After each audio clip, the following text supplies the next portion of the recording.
So, you just bought your first BMW. So congratulations, you just bought the ultimate driving machine. Or the ultimate way to empty your wallet. My name is Rafael Montes. I'm going to tell you guys some things you need to know about first-time BMW ownership. The first thing you need to learn about owning a BMW is that your life revolves around the gong. This is the gong. You'll hear it upon startup. The scary part about the gong is the fact that it can mean literally anything.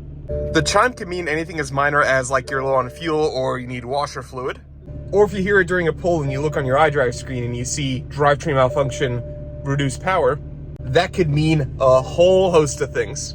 Basically, when you hear this gong, that means that you're going to be spending money, whether it's as little as $3 washer fluid or $3,000 on turbos. The scariest gong of them all is a slightly higher pitched one like this. Do you notice how minor that warning is? Driver's seat back not locked. To scare me during a pull sometimes, my friends in the backseat will pull the latch just so I get a heart attack. So if you want to prank your BMW friends in a coupe, do that. The next thing you're going to need to learn is how to use your turn signals. And I'm not saying that as a joke, I'm saying that in all seriousness. From the mid-2000s until like 2017, 2018, BMW turn signals, when you hit them, they go back up to the regular resting position. Which of course confuses every single first-time BMW owner because you hit the turn signal, all of a sudden it goes back, and you try to cancel it, and then it goes to the left one, and it's a cycle that you see, like when you see a BMW driving, you see the left, right, they're probably just trying to figure out how to turn this off. So in order to cancel the turn signal, all you do is tap it one click down. Now on the subject of the turn signal stock, you probably see this little P right here. What does that mean? When your BMW is off, you can simply just put it either way. Right, I'm gonna go to the right. Roadside parking lamps on. So what that does is it turns on directional parking lamps. For example, I chose the right side, so only the right taillight goes on. And in the front, the right halo goes on. This function is perfect for tight European roads. If you're parallel parked on a tight, dark road, what you do is you put on that side, and then cars that come your way will see the light, and then they won't hit you. BMWs are brake dust machines. Of course, this also depends what quality brake pads you have, but look at my wheels after getting them washed literally an hour before filming. They already have some dirt on them. And don't even get me started on what these wheels look like after like 500 miles of driving. As a BMW owner, you're allowed to park however you please. For example, this right here is the most courteous way to park a BMW. For example, right now I'm parking 2 spots and I'm blocking part of the roadway, so everyone now knows I drive a BMW. All jokes aside, let me show you guys some interesting features that BMWs have. All right, let's pretend it's nighttime right now, and this is my long, dark driveway. So my BMW is off. You just flick the high beam switch. And now for 30 to 40 seconds, your headlights are on to illuminate your whole path to your house. Even older E-chassis BMWs like E39 5 Series and E38 7 Series have this feature, so it's been around for like 25 years. If you hold down the unlock button, the windows will go down, or in my case, also the convertible top. You look at that, it gracefully goes away like origami. So if you bought a BMW, you probably speed.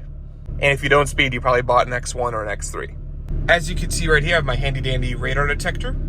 And the radar detector does need power, but I don't want to plug it into this one because then I can't as easily charge my phone. Luckily, BMW thought of that and they put a hidden 12-volt socket underneath the glove box. As you can see right here, I'm not joking. Let me unplug it real quick. You can see that there's a real 12-volt socket and I didn't like hardwire the radar detector in or anything. BMW knows their audience a little too well. Now on the topic of things you probably shouldn't do, but you're going to do anyways because you have a rear-wheel drive BMW, donuts. Of course, you see the traction control button right here. It's very easy to press. You just press it and it's off, right? You'd be pretty wrong because the second you start doing donuts or anything that's pretty stupid, the car will just cut power and you'll be very confused because you just turn off traction control. So what you do instead is right now it's off, you think, you hold it down for like 5 to 10 seconds and then a different menu will pop up. DSC off. In BMW terms, that means literally everything is off and do things at your own risk. Let's just say you were doing a bunch of stupid stuff, you can crash into that pole right there. Good thing you have an SOS button right here to press, right? If you have a 2016 or any other older F-chassis BMW on a 3G network, you press this, hoping for help, you hold it and you're dying, and then nothing happens. And there are 2 reasons that didn't do anything.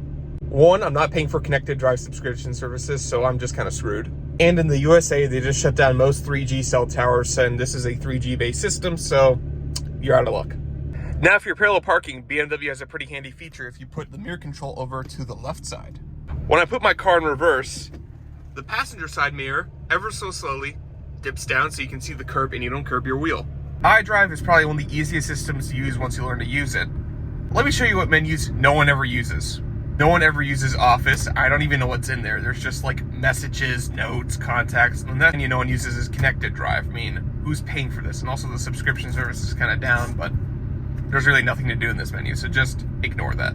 Now, last but not least, we have the slider. Now, you might be thinking this is just a little knob that does nothing. It's just red and blue, and you have AC controls right here. Nope, you're wrong. It does everything. But I really don't know how to explain what it does. I've asked 2 BMW technicians and they can't really give me an answer. But I'll attempt my best way to explain it. Right now it is 69 degrees in my cabin.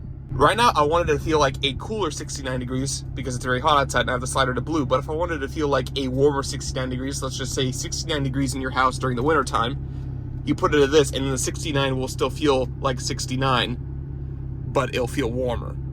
I sound very stupid trying to explain this, but that's just the best way I've come to explain it, and then people sort of understand. But also, if it's the wintertime, your heater feels kind of cold, just put the slider on red and it works. Now let's talk about maintaining and owning a BMW. BMW reliability is not as bad as people make it out to be. I'm not saying this is going to be reliable like a Toyota Camry, but if you do your maintenance correctly, it can actually be pretty nice to you. My 2016 BMW 435i with the N55 engine has 121,000 miles on it, and you saw there's not even a single warning light on the dash. And you know why that is? I take care of the car, and the one previous owner of this car took very well care of it too, so it runs perfectly fine. I cannot stress this enough, but do not follow BMW's recommended oil change intervals. They are just terrible. BMW recommends this car to have an oil change every 10,000 miles, and I think that's way too long in between oil change intervals, and so do many other BMW enthusiasts. And some BMWs like the N20 engine and the N63, it's every like 10 or 15,000 miles they recommended, which is just insane. Personally, I do my oil changes every 5,000 miles and it's just a cheap peace of mind.